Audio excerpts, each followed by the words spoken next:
मेरी इंद्रियां मेरे वश में नहीं है। हे गोविंद, क्या करूं कि मेरी इन दुष्ट इंद्रियों पर मैं विजय प्राप्त कर सकूं। माता देवहूति कहती हैं, मैं अपनी इंद्रियों की इच्छाएं पूरी करते करते थक गई हूं। कब तक पूरी करूं? आंख देखना चाहती है, पर देखने से उसका पेट कभी नहीं भरता। कान सुनना चाहते हैं, पर सुनने से पेट। 80 साल की उम्र में भी किसी की आंखें चली गईं, अंधा हो गया, तो वो रोता है, हाँ या ना? मैं अंधा हो गया, मुझे दिखता।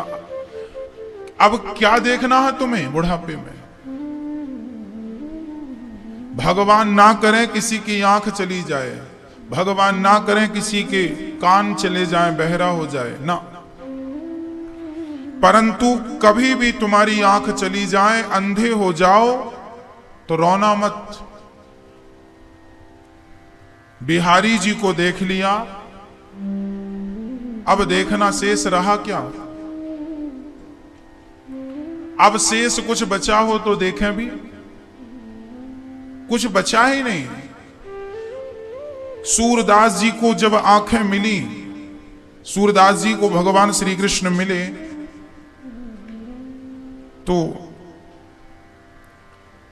सूरदास जी से भगवान ने कहा, बोलिए सदगुरुदेव भगवान की।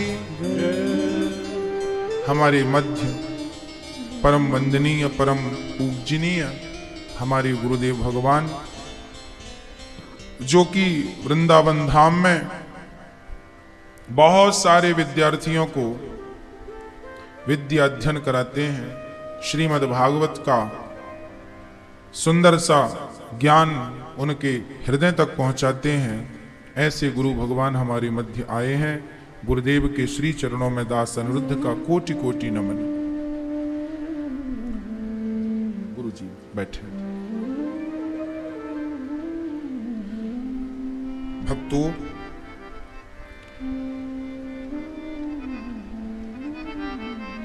तम त्वागताहम शरणम शरण्यम।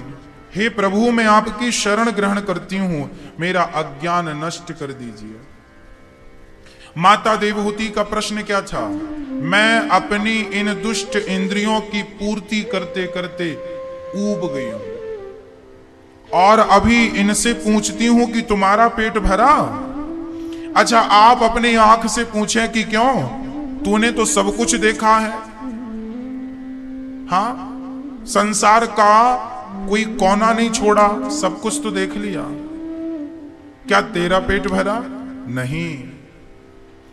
आंख का पेट नहीं भरा, कान का पेट नहीं भरा, सारे व्यंजन मिष्ठान खाए, पर जिह्वा का पेट अभी नहीं भरा।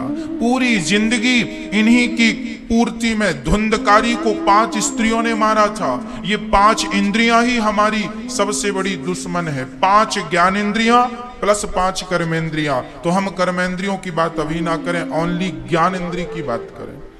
हमारी ज्ञान इंद्रिय है पहली शब्द, स्पर्श, रूप, रस, गंध। अर्थात शब्द मतलब कानों से शब्द प्रवेश करता है, तन्मात्राएं।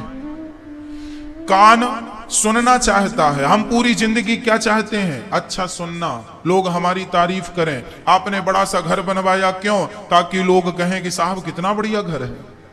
हा?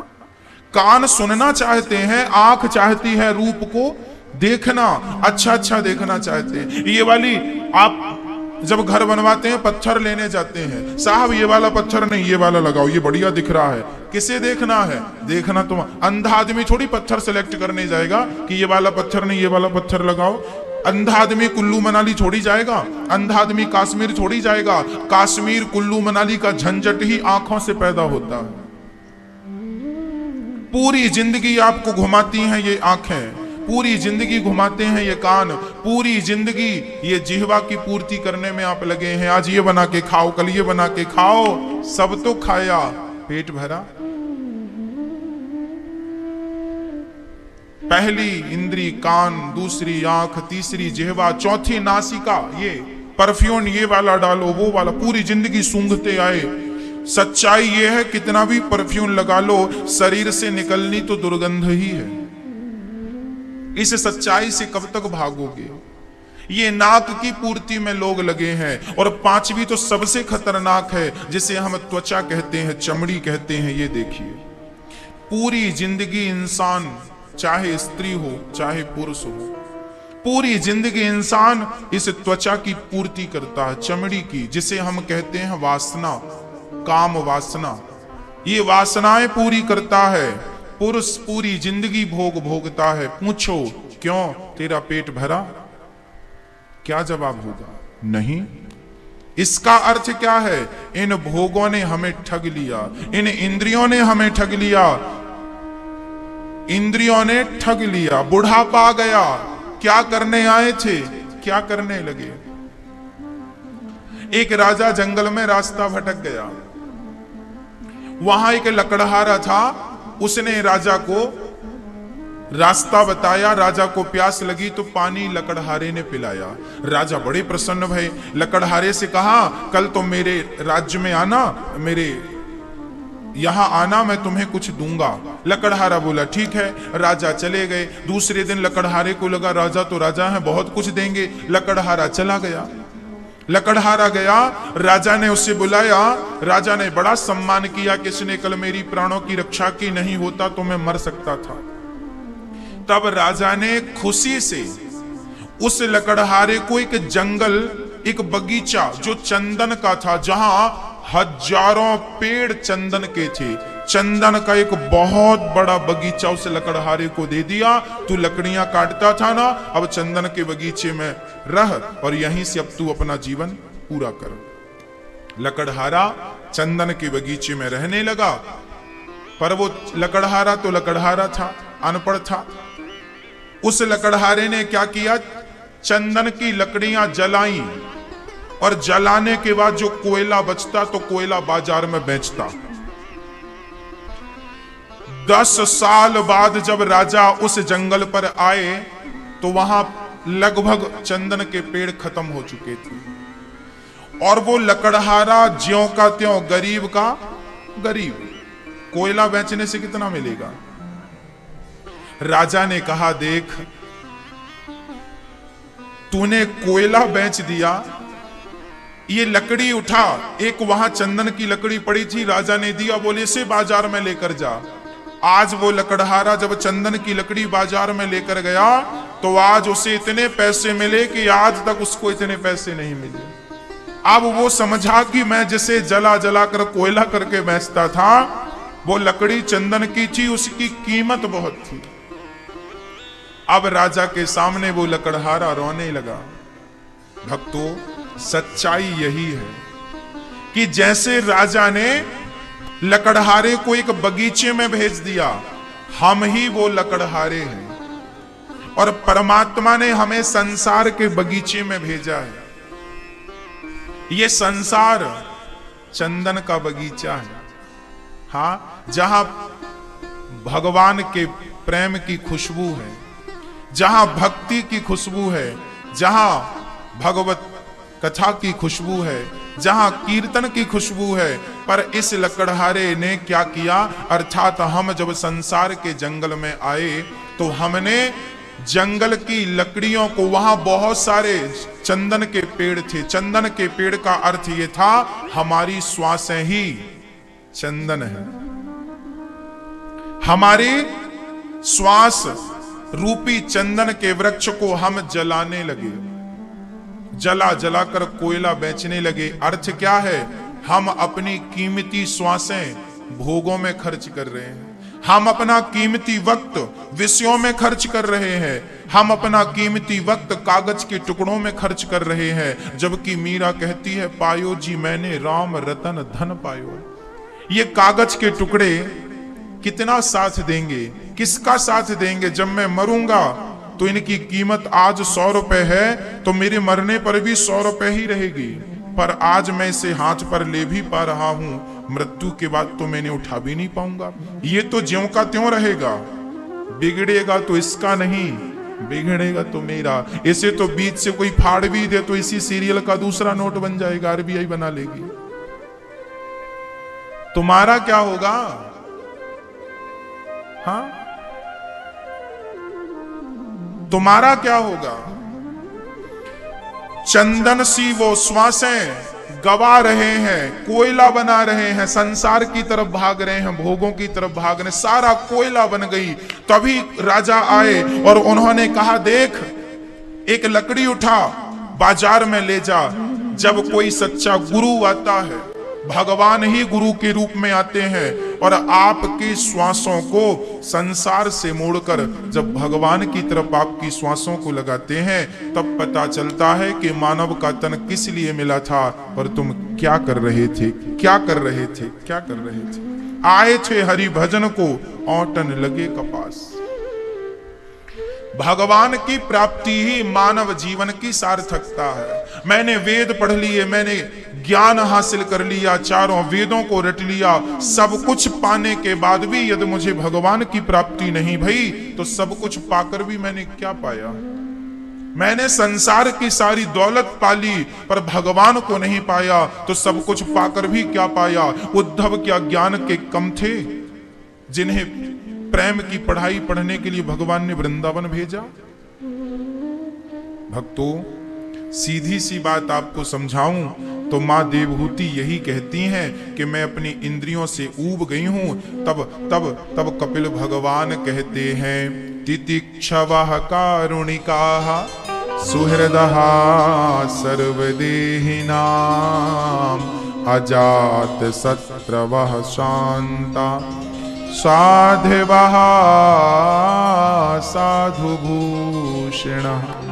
सहनशील बनो मां, अधिक से अधिक हमें भगवान में मन लगाना है, सहनशील बनना है और हमें अहम सर्वेषु भूतेषु, सब में ईश्वर का दर्शन करना है।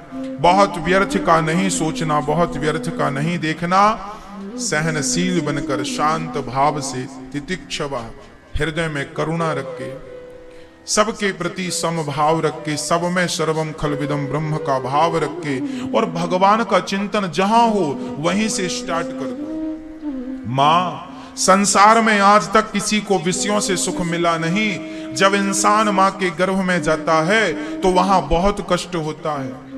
पिता का तेज जब मां के गर्भ में मिलता है तो पहले 5 दिनों में बुदबुदे की तरह बनता है, 1 माह में बच्चे का सिर बनता है, और दूसरा माह लगते ही बच्चे के हाथ पांव अंग विभाजित हो जाते हैं। तीसरा माह लगते ही नख रोम अस्थि चर्म स्त्री पुरुष के चिन्ह इत्यादि उत्पन्न हो जाते हैं। इसलिए कितना साइंटिफिक कारण है। आज मेडिकल साइंस, आज के वैज्ञानिक ये बात 10 साल पहले बता पाए, स्त्री के गर्भ में बच्चा कैसे डेवलप होता है, किस प्रकार उसका शरीर विकसित होता है, कैसे हाथ कैसे पांव निकलते हैं। ये विज्ञान को अभी 10 साल पहले ये रिसर्च सामने आई, पूरी दुनिया की मेडिकल साइंस ने रखी है। एक दिन से, मां जिस दिन गर्भवती होती है उस दिन से जब तक बच्चा पैदा नहीं हो जाता तो मां के गर्भ में बच्चे की क्या एक्टिविटी है, सब कुछ साइंस ने नोट किया। साइंस को ये बात अभी पता चली और हमारे कपिल भगवान ने स्वयं यही बात मां देवहूति से करोड़ों वर्ष पहले कही थी, और 5,500 वर्ष पहले श्री वेद व्यास जी ने उसे भागवत में संजोया था। भागवत का ग्रंथ जब तैयार हुआ तो हजारों वर्ष पहले भागवत में ये चीजें लिखी हैं कि मां के गर्भ में, देखो भागवत में लिखा है कि बच्चा जब 3 महीने का मां के गर्भ में होता है तब स्त्री पुरुष के चिन्ह निकलते हैं। इसलिए डॉक्टर भी लिंग परीक्षण 3 महीने में ही करते हैं। हाँ, कि ये बेटा है कि बेटी, ये पता कब चलता था पहले, अब तो बंद हो गया, पर पहले जब बताते थे डॉक्टर तो कब बताते थे, जब 3 महीने का गर्भ हो जाता था तब परीक्षण होता था। ये बात साइंटिफिक वेद भागवत में लिखी है। ये बात मतलब साइंस आज जो रिसर्च कर रहा है, हमारे ऋषियों ने रिसर्च करके वो लिख दिया हजारों साल पहले हमारे लिए, ताकि तुम्हें इसका बोध बना रहे। बच्चा अपनी मां के गर्भ में उल्टा लटका रहता है और भगवान से प्रार्थना करता है, हे प्रभु मुझे इस गर्भ से बाहर कर दो। भगवान ने कहा, मैंने कितनी बार तुझे गर्भ से बाहर किया, पर तू बार बार गर्भ में आ जाता है, मैं क्या करूं। कई बार हम संसार में आए, कई बार हमने संसार में जन्म लिया, किसी के पुत्र बनकर, किसी के फिर पिता बने, किसी के पति बने, किसी के कुछ बने। पुनरपि जननम पुनरपि मरणम पुनरपि जननी जठरे शयनम। इसलिए आद्य शंकराचार्य भगवान कह गए, भज गोविंदम गोविंदम भज मूढ़मते। यदि इस जन्म और मृत्यु के कुचक्र से बचना चाहता है तो भगवान की भक्ति करना स्टार्ट कर दे। इसी से तेरा कल्याण है, इसी से तेरी सदगति है। श्री सुखदेव भगवान कहते हैं, राजन मां ने जब दिव्य ज्ञान पाया तो कपिल देव जी से ज्ञान पाकर मां उस ज्ञान से इतनी प्रभावित भई, इतना प्रेम जागा कि मां सिद्धा नाम की नदी बनकर बह गई। कपिल देव जी ने आचमन किया और सीधे कपिल देव जी गंगा सागर पहुंच गए। आज भी कपिल देव भगवान गंगा सागर में उपस्थित हैं। आज भी दुनिया चमत्कार देखना चाहती है तो गंगा सागर में एक चमत्कार देखने को मिलता है। 364 दिन जहां पानी होता है, वहां साल में एक बार 14 जनवरी के दिन जब भी मकर संक्रांति आती है, तब वहां समुद्र खाली हो जाता। आपको पता है, जहां पानी ही पानी रहता है वहां साल में एक बार, चूंकि मेला लगता है हमारे भारत में सबसे बड़ा दुनिया का, समुद्र भी रास्ता देता है। कल तक वहां आपको पानी मिलेगा और मकर संक्रांति के दिन समुद्र बहुत सारी जगह खाली कर देता, केवल एक दिन के लिए, ओनली एक दिन। क्यों? क्योंकि कपिल भगवान जब मां देवहूति को ज्ञान देकर चले तो बहुत सारी जगह रुके, लोग परेशान करने लगे, बाबा जी हमारा भविष्य बताओ, बाबा जी हमें आशीर्वाद दो। कपिल भगवान एक टापू में समुद्र के बीच में आ गए, लोग वहां भी आने लगे। तब कपिल जी बोले, बार बार मत आया करो, डिस्टर्ब ना करो, हमें चिंतन करने दो। भक्तों ने कहा, एक बार तो दर्शन गुरु जी दे दो। तब कपिल देव जी ने कहा, तुम साल में एक बार आया करो। कब आए? मकर संक्रांति के दिन आया करो। लोगों ने कहा, समुद्र थोड़ी आने देगा, यहाँ तो पानी है। तब कपिल भगवान ने समुद्र से कहा था, तुम इन्हें आने के लिए साल में एक दिन के लिए रास्ता दे दिया करो। तब से आज तक समुद्र जी वहां पर खाली हो जाते हैं और लोग उस समय को जाकर के गंगा सागर स्नान करते हैं, कपिल देव जी का दर्शन करते हैं। बोलिए कपिल देव भगवान की जय। इसके बाद श्री मनु जी महाराज की तीसरी बेटी हुई प्रसूति, जिनका विवाह दक्ष प्रजापति से हुआ। दक्ष की सबसे छोटी बेटी का नाम था सती। सती का विवाह भगवान शंकर से हुआ। एक बार भरी सभा में दक्ष प्रजापति ने भगवान शिव का अपमान कर दिया। सभा लगी थी, लोग बैठे थे, दक्ष प्रजापति आए, सबने खड़े होकर अभिवादन किया। शंकर जी खड़े नहीं भये। शंकर जी इसलिए खड़े नहीं भये कि ये तो ससुर जी हैं, इनको बैठे बैठे प्रणाम कर लेता हूं, फॉर्मेलिटी क्या करें खड़े होने की। तो शंकर जी खड़े नहीं भये। पर दक्ष तो फॉर्मेलिटी के भूखे थे, वो तो ये चाहते थे कि मैं आऊं तो सब खड़े हो जाएं, पर शंकर जी खड़े नहीं भये। तो दक्ष ने भरी सभा में अपमान करना शुरू कर दिया। इसे क्यों बुला लिया? ये उठने का बैठने का अधिकारी नहीं है, अभद्र है, शमशान में रहने वाला। वो तो ब्रह्मा जी के कहने से मैंने बेटी का विवाह कर दिया, ये मेरी बेटी के योग्य नहीं थे। अर्थात ना जाने कितने अपशब्द ब्रह्मा जी दक्ष ने शिव जी के प्रति बोल डाले। इतनी अनाप शनाप बातें की, भरी सभा में अपमान किया। पर शंकर जी तो ठहरे शंकर जी, उस अपमान के घूंट को हंसते हंसते पीते हैं। अच्छा, जब आपका कोई अपमान करे तो आपको भी क्या जवाब देना जरूरी होता है? मैया जी, ओ मेरी मां, क्या जवाब देना जरूरी होता है? नहीं। समझदार लोग पलटकर जवाब नहीं देते। आपके संस्कार यही तो दिखते हैं। कहां दिखेंगे ये संस्कार? आप शिक्षित हैं, ये बात कब दिखाई पड़ेगी? भाई, कुत्ते ने आपको काटा है तो क्या आप भी कुत्ते को काटेंगे? हाँ, समाधान यह नहीं है कि आप भी कुत्ते को काट लें। आप अपना इंजेक्शन लगा के अपना इलाज कराइए। कुत्ते का स्वभाव था काटना, उसने काट लिया। तुम्हारा स्वभाव है इंजेक्शन लगवाना, लगवाओ, काटेंगे छोड़ी। उसी तरह जब आपको कोई गाली देता है तो आप भी उसे गाली दे देते हैं, तो फिर कुत्ते में और आप में अंतर क्या रहा? यदि आपने भी उसे काट लिया तो आपने हमें गाली दी और हमने भी आपको गाली दे दी, तो आप में और हम में अंतर क्या रहा? फिर हम काहे को समझदार, हम काहे के पढ़े लिखे? हमारी पढ़ाई लिखाई किस काम की? विद्या ददाति विनयम, विद्या नम्र बनाती है।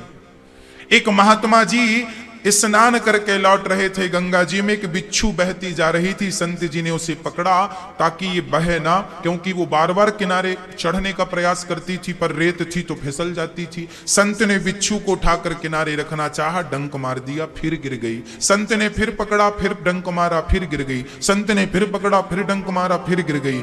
50 बार संत ने ट्राई किया। किसी ने कहा, महात्मा जी जब वो बार बार आपको डंक मारती है तो आप क्यों उसे बचाने का प्रयास करते हैं? महात्मा जी ने कहा, जब ये 50 ग्राम की बिच्छू अपना धर्म नहीं छोड़ती तो मैं 70 किलो का इंसान अपना धर्म कैसे छोड़ दूं?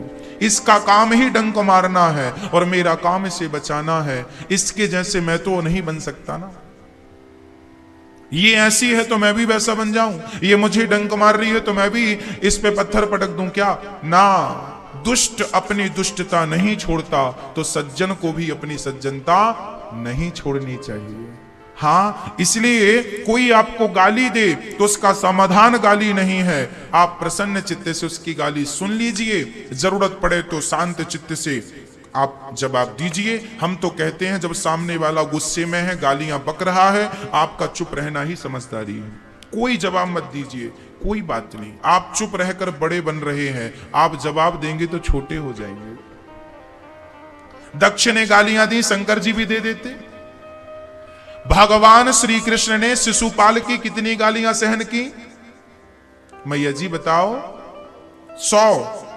101 गालियां भई तो शिशुपाल का सिर काटा कि नहीं? जो भगवान 100 गालियां सुनने के बाद सिर काटते हैं, वो भगवान पहली गाली में भी तो सिर काट सकते थे, क्यों नहीं काटा? भगवान ने इसलिए सिर नहीं काटा, भगवान ये कहना चाहते हैं आपसे और हमसे कि देख लो, मैं भगवान होकर 100 गालियां सुन सकता हूं, तो तुम इंसान होकर 10-20 गालियां तो सहन कर लो। हाँ, भगवान ये सब सिखा रहे हैं हमें और आपको मैसेज दे रहे हैं। एक बात बताऊं, एक व्यक्ति एक शहर चला गया, गांव का एक आदमी शहर चला गया, किराए का घर लेके रहने लगा। बाजू के लोग बड़े दुष्ट थे, बाजू वाले ने झाड़ू लगाई और घर का सारा कचरा इसके घर पे फेंक दिया। अब ये ठहरा गांव का भोला भाला आदमी, सत्संग करने वाला। जब इसके घर में कचरा फेंका गया तो इसको क्या करना चाहिए? जब आपके घर पे पड़ोसी कचरा फेंक देते हैं तो आपको क्या करना चाहिए? उस व्यक्ति ने क्या किया? झाड़ू लगाया, सारा कचरा उठा के डस्टबिन में डाला और उन्होंने अपने घर से आम, अंगूर, केला, सेब, अनार, संतरा, फल निकाले और बाजू वाले के घर चले गए। उसके घर की घंटी बजाई, भैया जी दरवाजा खोलो। उसने दरवाजा खोला। अच्छा, उसे लग रहा था कि यह झगड़ा करेगा, पर इन्होंने फलों से भरी टोकनी पकड़ा दी। भैया गांव से फल आए हैं, आप जरूर खाइएगा। वो आदमी जिसने कचरा फेंका था वो अपने आप पानी पानी हो गया। अरे मैंने तेरे घर कचरा फेंका और तू मुझे फल खिला रहा है। तब इस आदमी ने कहा, आपके पास कचरा था तो आपने हमें कचरा दे दिया, हमारे पास फल थे, हमने आपको फल दे दिया। जिसके पास जो होगा वही तो देगा। आपके पास क्या है? कांटा चुभ ही सकता है, कांटा गुलाब तो नहीं बन सकता और गुलाब कांटा नहीं बन सकता। तो दुष्ट व्यक्ति दुष्ट ही रहेगा, उसे आप सज्जन नहीं बना सकते। इसलिए वो जैसा है उसे वैसा रहने दो। उसके चक्कर में, उसके कारण आप अपने आप को मत बिगाड़ो। दुर्योधन तो दुर्योधन ही रहेगा, उसे भगवान कृष्ण ने समझा लिया, उसे पितामह भीष्म ने समझा लिया, उसे विदुर जी ने समझा लिया, उसे ना जाने कितनों ने समझाया, पर दुर्योधन तो दुर्योधन ही रहा। कांटा तो कांटा ही। रावण को कितनों ने ना समझाया होगा, पर रावण बदला। मतलब जिसका जो स्वभाव है उसे आप नहीं बदल सकते। रावण को हनुमान जी ना बदल पाए, रावण को अंगद जी ना बदल पाए, रावण को स्वयं राम ना बदल पाए, क्योंकि कांटा कांटा ही रहेगा। हाँ, उसे क्या बदला जाए। इसलिए जो आप पर गालियां दे रहे हैं, बरसा रहे हैं, आप समझो ये कांटे हैं, ये चुभने के लिए, बबूल चुभने के लिए ही बना है, याद रखिएगा। इसका जन्म ही दूसरों को चुभन देने के लिए है। जो आपको सिर्फ गालियां दे सकते हैं, इन्हें आप कांटा समझिएगा, और इनके मुंह लगना अच्छी बात नहीं है। इनका जन्म ही दूसरों को दर्द कष्ट देने के लिए हुआ, इसलिए इनको, इनके मुंह लगना ठीक नहीं है। इनकी क्या बातें सुनना। हा? आप तो गुलाब हैं, आप तो वो गुलाब हैं जिस गुलाब की पंखुड़ी को कोई मसल भी दे तो ये मसल करके अपना स्वरूप तो बिगाड़ लेती है, पर जाते जाते ये तुम्हारे हाथों में खुशबू देकर जाती है। जीवन में स्वभाव गुलाब की तरह हो, जो जाते जाते भी आपके साथ अच्छा करके जाए, कांटे की तरह ना हो कि कांटा जब आपके पांव में चुभता है तो स्वयं तो टूटता है, पर दर्द देकर के टूटता है। आपके पांव में दर्द देगा, टूट जाएगा, थोड़ी सा तो अंदर जाता है, पर बहुत पीड़ा देता है। जीवन में कांटा ना बने, हम गुलाब बने। हाँ, क्या बनना है, मर्जी आपकी। इसलिए सामने वाले को आप बदलने का ठेका ना लें। जब कभी भगवत कृपा होगी, परिवार परिवर्तन होगा, तो बिहारी जी खुद बदल देंगे। राम को वही जान सका है जिसे राम ने जनाना चाहा है, कृष्ण को वही जान सके हैं जिसे कृष्ण ने जनाना चाहा है। जब भगवान कृष्ण ने अर्जुन को गीता सुनाई तो कौरव पांडवों के बीच में सुनाई, पर भगवान के विराट स्वरूप को सबने नहीं देखा, उसी अर्जुन ने देखा जिसको भगवान ने दिखाना चाह। नहीं, वो आपको अच्छा बनाना चाहेंगे तो वो बना देंगे। आप अपना स्वभाव अच्छा रखिए, व्यवहार नेक रखिए, संस्कार अच्छे रखिए। शंकर जी को गालियां मिली, कोई उत्तर नहीं, अपमान कर दिया, जाओ तुम्हें श्राप देता हूं, यज्ञ में कोई भाग नहीं देगा। दक्ष ने श्राप दे दिया, यज्ञ में भाग नहीं मिलेगा। नंदी जी ने कहा जब से आया मैं कर रहा, जा तेरा सर बकरे का हो जाए। नंदी ने श्राप दे दिया, दक्ष तेरा सिर बकरे का हो जाए। भृगु जी ने नंदी को श्राप दे दिया, तुम जैसे शिव भक्त, तुम जैसे लोग भिकमंगे हो जाएं। शंकर जी को लगा ये तो स्वागत समारोह था, श्राप समारोह बन गया, यहां से चलना ही ठीक है। शंकर जी चले गए कैलाश पर्वत पर।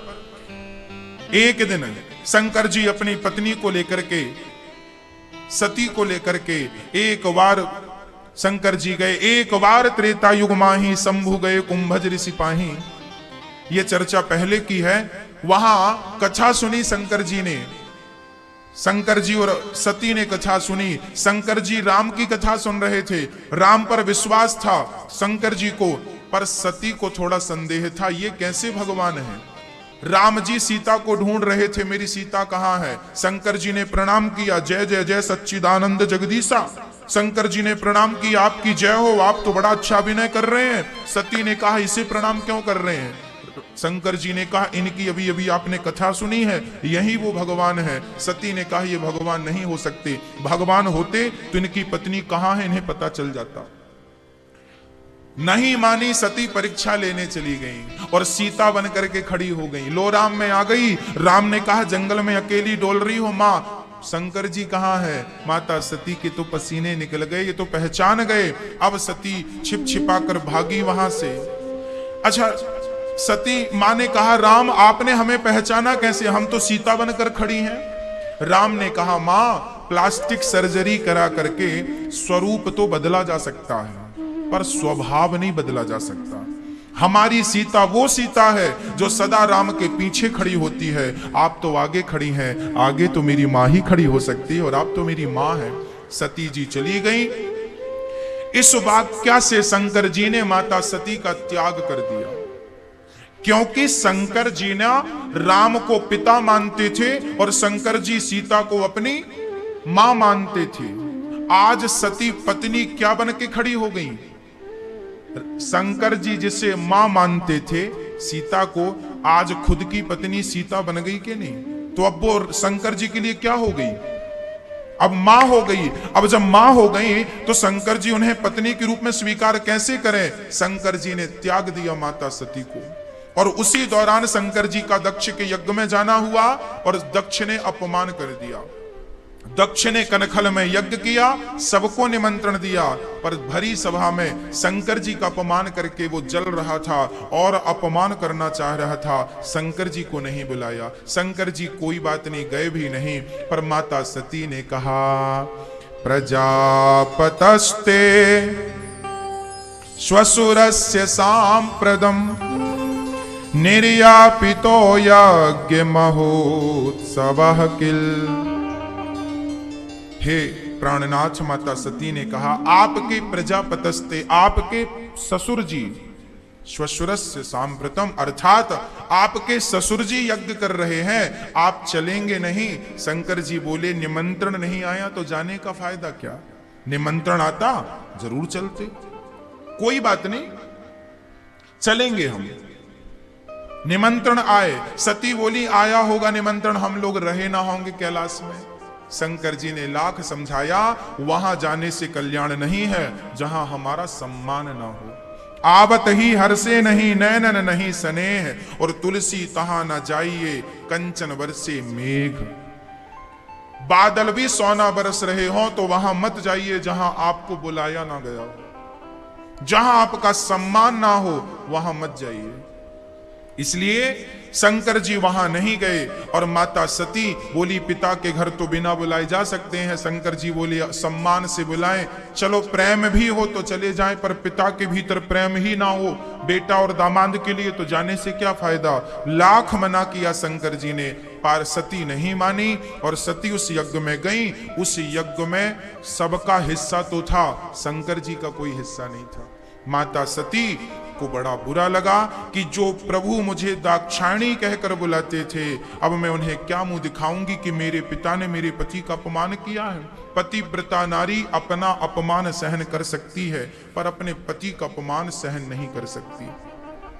शंकर जी के उस अपमान से माता सती इतनी व्यथित हुई, योग अग्नि में स्वयं जल करके भस्म हो गई। शंकर जी माता सती के शरीर को लेकर चले हैं और जहां जहां माता सती के वो अंग गिरे वह एक एक शक्ति पीठ बन गई। आज 52 शक्ति पीठ दुनिया में है, 51 तो भारत में है, बंटवारे के टाइम एक पाकिस्तान में चली गई।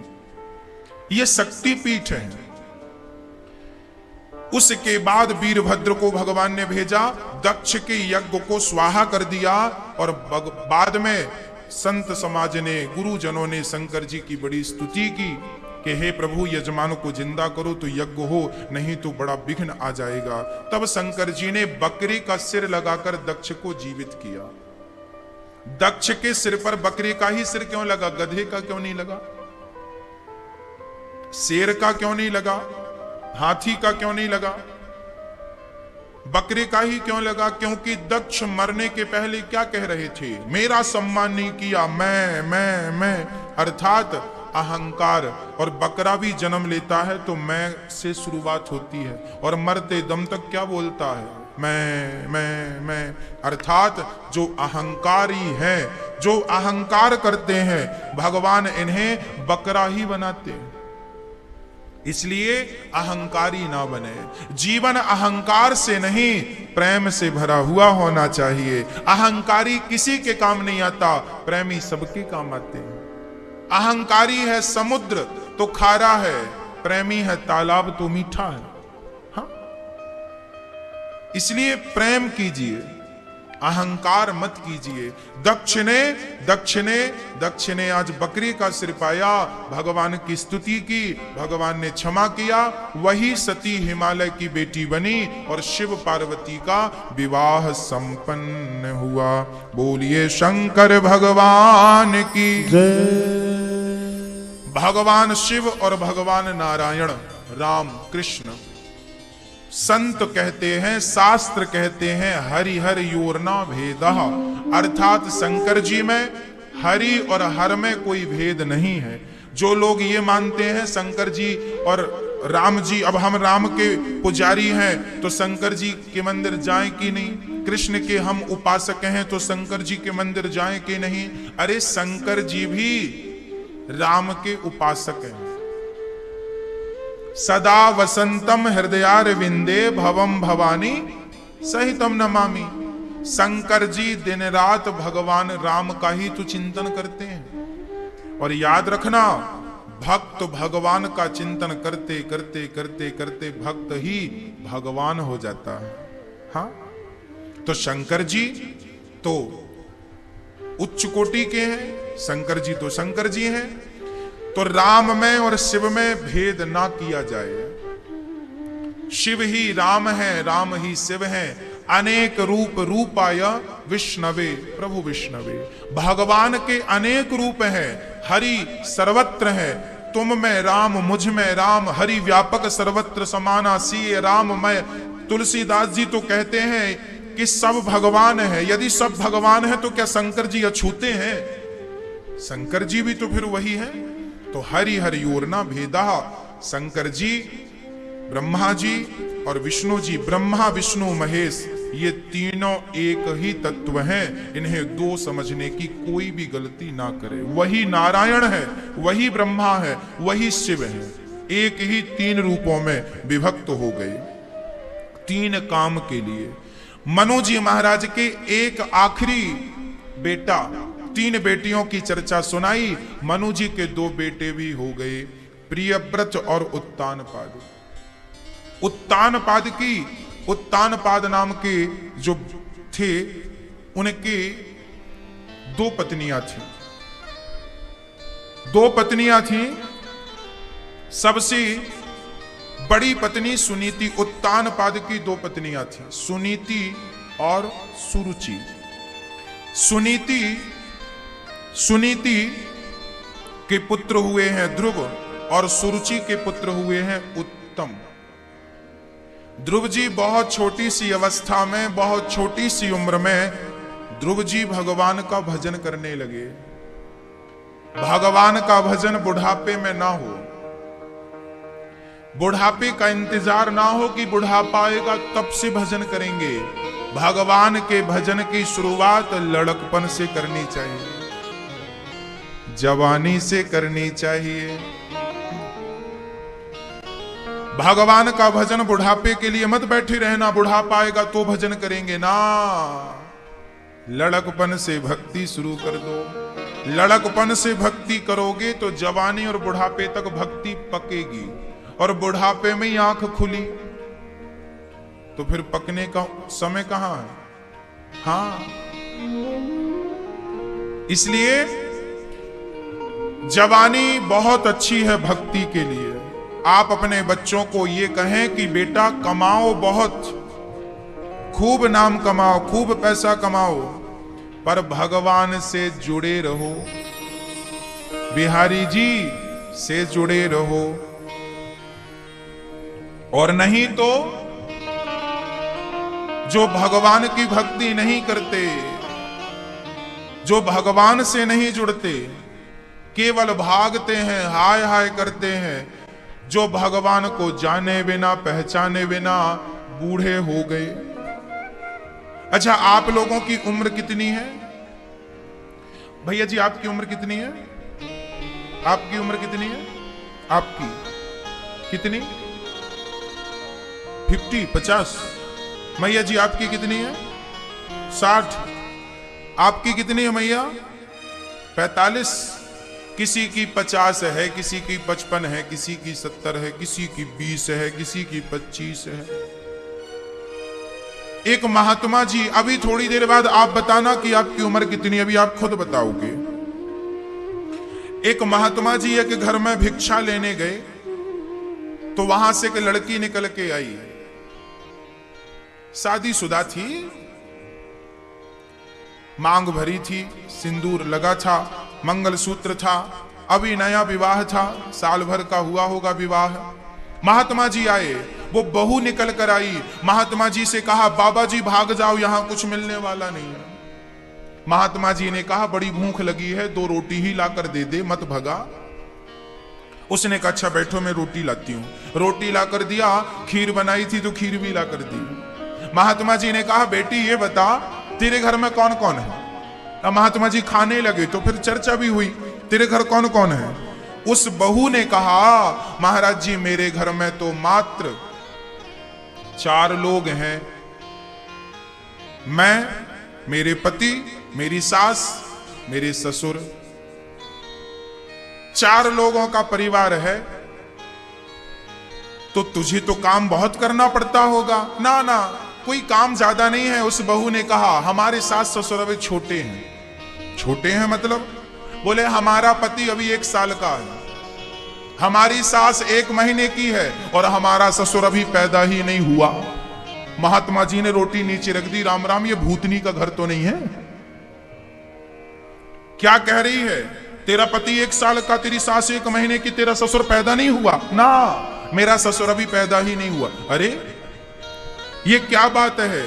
तब महात्मा जी के कहने पर उस बेटी ने बताया, महात्मा जी, मेरा पति मेरे कहने से अभी 1 साल से भक्ति करना स्टार्ट किया है। भगवान के मंदिर जाना, भगवान का नाम जपना। तो जब से तुमने भगवान को पहचाना है तब से ही तुम्हारी उम्र कोई उम्र भई है। नहीं तो जिंदगी तो यूं ही खाने पीने भोगों में निकल गई। ऐसी जिंदगी तो कुत्ते बिल्लियों की भी गुजर रही है।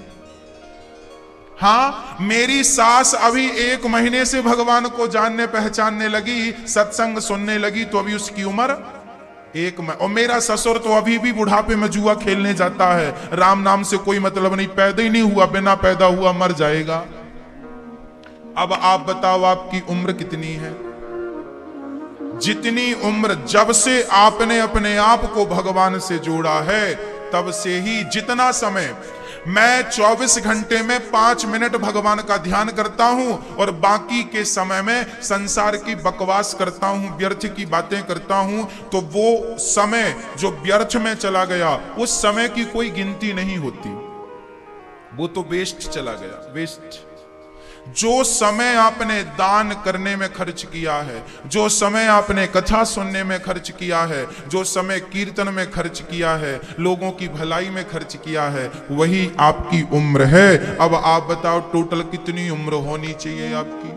टोटल जोड़ेंगे तो किसी की 1 साल निकलेगी, किसी की 2 साल निकलेगी, किसी की 1 महीना निकलेगी, किसी की तो 24 घंटे भी निकलने वाले नहीं, और बहुत तो ऐसे ही हैं जो पैदा ही नहीं भये।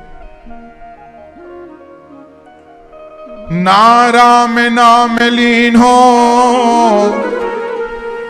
ना कृष्ण नाम लीन हो, तूने भरी जवानी में